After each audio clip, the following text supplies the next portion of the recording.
আজকের ব্লগটা এখান থেকে শুরু করছি। তো হ্যালো এভরিওয়ান, আশা করি তোমরা সবাই খুব ভালো আছো। আমি অনেক ভালো আছি। এখন বাজে সকাল 10:30 মতো। আমি এসেছি চৌগাছার দুর্গা মন্দিরে। আমি একা আসিনি, আমার সঙ্গে আমার বোন আর দিদিও এসছে। দেখো আমাদের মহাদেবকে কি সুন্দর লাগছে দেখতে। এখানে আসলে না আমার বাড়িয়ে যেতে ইচ্ছা করে না, কারণ চারিদিকটা এত এত সুন্দর লাগে দেখতে। দেখো এখানে কিন্তু আমি বেশ কিছুক্ষণ মতো বসেছিলাম। তারপর আমি এখানে বাড়ি চলে এসেছি। বাড়ি এসে রেডিও হয়ে গেছি, কারণ আমরা যাব আমাদের এখানে এতদিন ধরে যে রাসের মেলা হচ্ছিল তারই আজকে শেষ দিন। এখানে চলছে প্রস্তুতি পর্ব, এখন যাবে হচ্ছে পরিক্রমায়। তো বেসিক্যালি এটাকে আমাদের এখানে কিন্তু নগর কীর্তন বলে। ছোট বড় সবাই যায়, অনেক অনেক লোক হয়। এবার আস্তে আস্তে পুরো পাড়াটাই পরিক্রম করা হবে।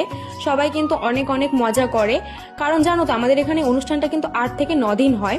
তো শেষ হয়ে গেলে ভীষণই মন খারাপ করে। নাম কীর্তন, নীলা কীর্তন সবকিছুই কিন্তু এখানে হয়। দেখো কত লোক হয়েছে, অনেক অনেক মানুষ হয়। সব থেকে ভালো ব্যাপার কি জানো, এতদিন ধরে এত অনুষ্ঠান হয় কিন্তু কোনোদিনও মারামারি, অশান্তি, ঝগড়াঝাটি, ঝামেলা কোনো কিছুই হয় না। আর সব থেকে ভালো ব্যাপার যে এতদিন ধরে অনুষ্ঠানই হয়, প্রত্যেকটা দিনই কিন্তু প্রসাদের আয়োজন থাকে। আশেপাশে সবাই, পাড়ার সবাই কিন্তু প্রসাদ খায়। কোনোদিনও কিন্তু কাউকে অপমান করা বা কোনো ছোট বড় কথা বলা হয় না। এটা হলো সব থেকে ভালো দিক। তো এখানে পরিক্রমা করে মাঠেও চলে এসছে, সবাই মিলে এখানে নাচ করছিল। আমি, আমার বোন, বোনের বান্ধবীরা আর অনেকেই ছিল। তো দেখো এখানে কিন্তু আমি বাড়িতে গিয়ে স্নান করে চলে এসেছি। এখানে দিচ্ছে হলো প্রসাদ, খুব সুন্দর করে পরিবেশন করা হয়। অনেক লোক হয়, বিশ্বাস করো এখানে। আর সব থেকে বড় ব্যাপার হচ্ছে এখানে কিন্তু মানে আজকের দিনে কিন্তু এমন কেউ নেই যে প্রসাদ খায় না।